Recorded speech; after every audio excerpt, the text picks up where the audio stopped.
Football fans, you know this gentleman is your Pittsburgh Steeler Hall of Famer, Alan Faneca.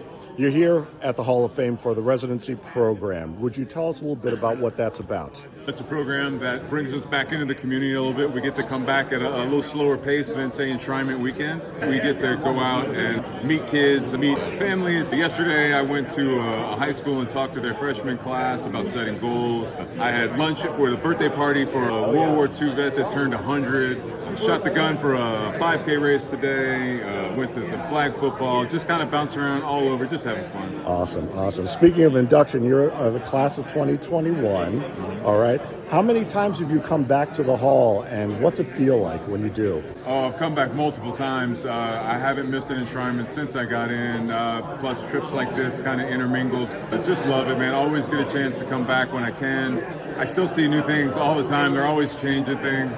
They're always finding some little piece of history that maybe I haven't seen of my own time. So it's just very cool and special. I just really enjoy my time here. What is your favorite exhibit? Oh man, it's ever so changing. But I think walking through the bus for me, man. You know, I'm in there. It's kind of surreal that you're in there still. You know, when I walk through there. But even just to see all the guys that I played with and against or watched growing up, it's pretty amazing. You were a 1998 rookie with some folks like Mr. Manning and Mr. Moss. Of course, the game was changing to really pass heavy at that time, but now it's wide open. What is, to you, the single most important change to the rules, to the scheming that has made the game what it is today? Since my playing time, probably really just the hands-off approach towards quarterbacks and receivers, I think has really probably changed the most. Because, I mean, how else can the passing game open up as much as it has if we're not allowed to interfere with either one of those aspects so much? Puts the defense in a bind, gives the offense an advantage.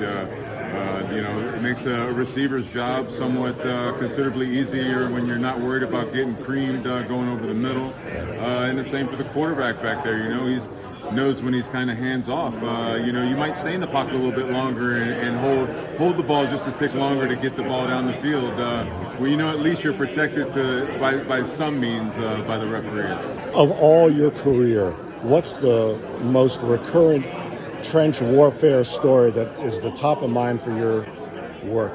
Man, I don't know that there's one that just like is always there. Lots of ton of fun, interesting things. You know, when you said trench kind of warfare, I instantly went to like fighting for the ball, a loose ball at the bottom of a pile one time. I had guys digging in my ears and grabbing at parts and pulling my arms apart, and my O-line coach yelled at me when I got off rush scrim, yelled at me. He's like, I thought you had the ball, because I did clearly fall on it, but then about 10 other people fell on me.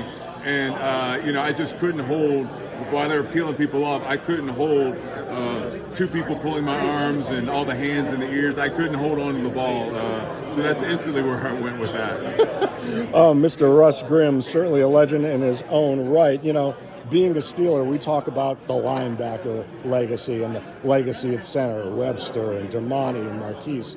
But joining that line as a guard, what is that kind of standard of excellence that you walked into as a rookie? Yeah, I walked into a great group of guys, older guys that had done it before. Dermani, Will Wolford was my left tackle, another legend. Here I am, this young pup, just kind of sliding in there between them. But it was interesting. I learned so much from the two other guys, really the whole group, man.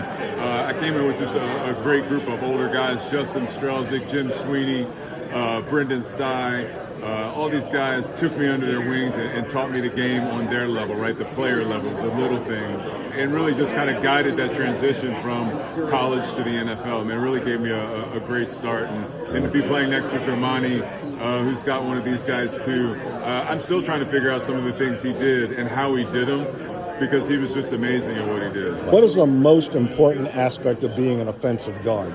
A lot of it's like chess match, man. I think it's a mental game. You have to be able to process and move things and anticipate things. I think, everybody can get in the weight room and get big and do that. But, I think the mental side of the game gets overlooked a little bit.